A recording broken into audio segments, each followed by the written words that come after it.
Chinese President Xi Jinping on the cusp of what some are calling his imperial moment.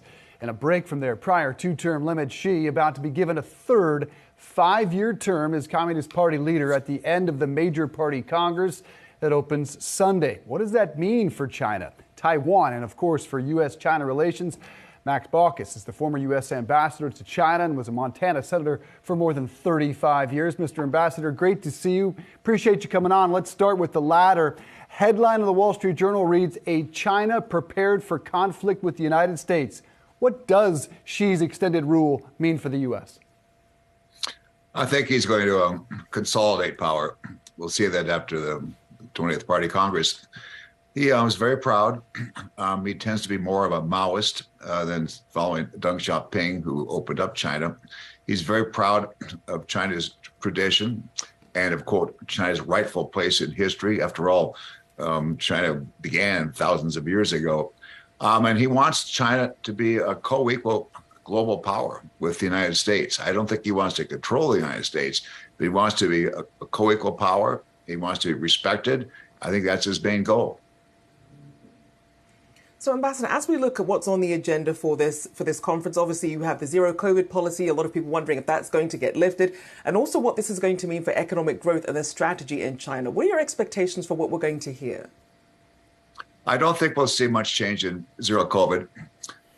It's hard for Xi Jinping to change. He's going to want to save face, think his policy is the right thing to do. Frankly, they're a much bigger country than we.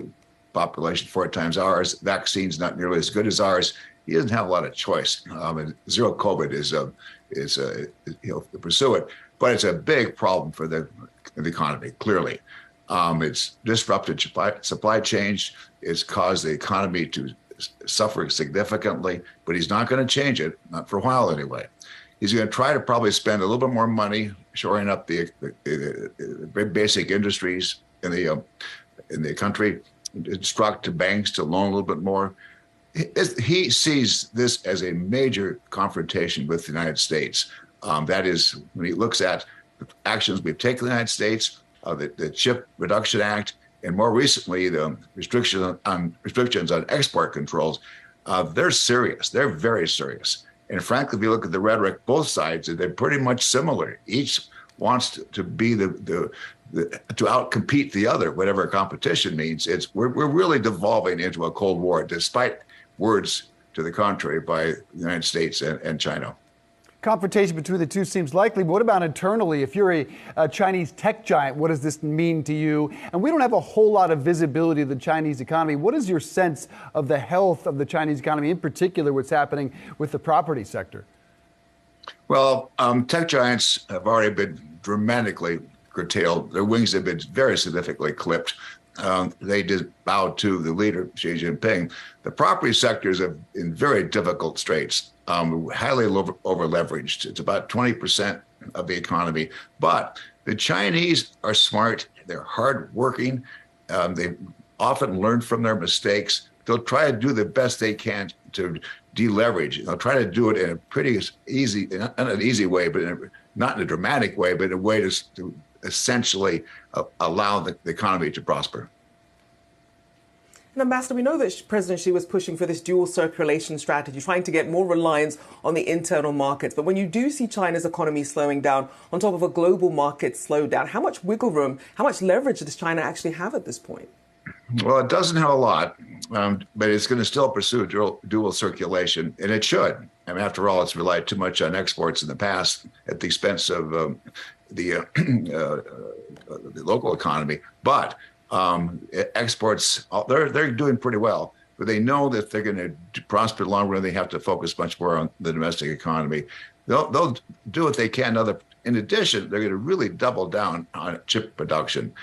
I can't overemphasize the importance of the recent Biden announcement on export controls. That's a big shot across China's bow.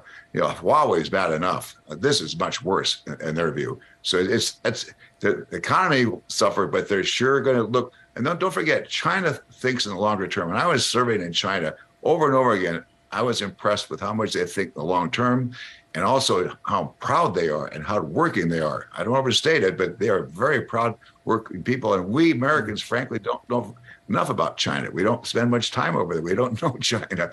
And part of that's due to quarantine restrictions that we can't go over. But if more Americans were able to spend more time in China, I think we have a little more realistic view of what's happening. Interesting. What do you think Xi's extended rule third term means for the likelihood of a confrontation with Taiwan? And how do you believe the United States would respond? Well, those are two different questions.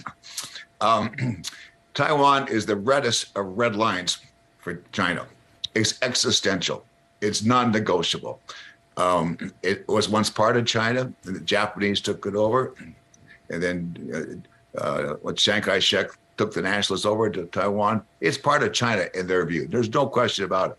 And they point out to our one China policy. Say, hey, you Americans, you agree there's one China policy.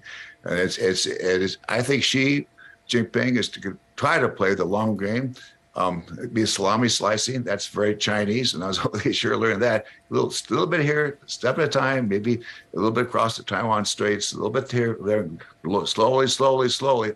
You'll wake up one day, it's like the frog in the pot of boiling water. It's just holy mackerel. They're really in charge, just like they did in the South China Sea, dumping sand on submerged reefs, and pretty soon we had islands. They slowly. That's their MO. Now they may not be able to afford to do that, but that's their MO. They really feel they don't believe the United States' words when the United States says we support a one China policy. They say that's just words. You don't mean that. They look at Biden's statements. President Biden's 4 times has said something that's much stronger than that. And U.S. politicians in the passage of the Taiwan Policy Act really push more and more against that tripwire, which means that China's going to decide enough's enough. We're playing a very dangerous game in Taiwan, in my view. We should continue our policy of strategic ambiguity, but don't support Taiwan too much, because we're going to get to the point where it's going to cause a huge problem with China.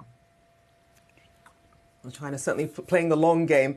It's got a 100-year plan. It's certainly a very different game they're playing indeed. A big thank you to former United States Ambassador to China, Max Baucus. Thank you so much for joining us. Welcome.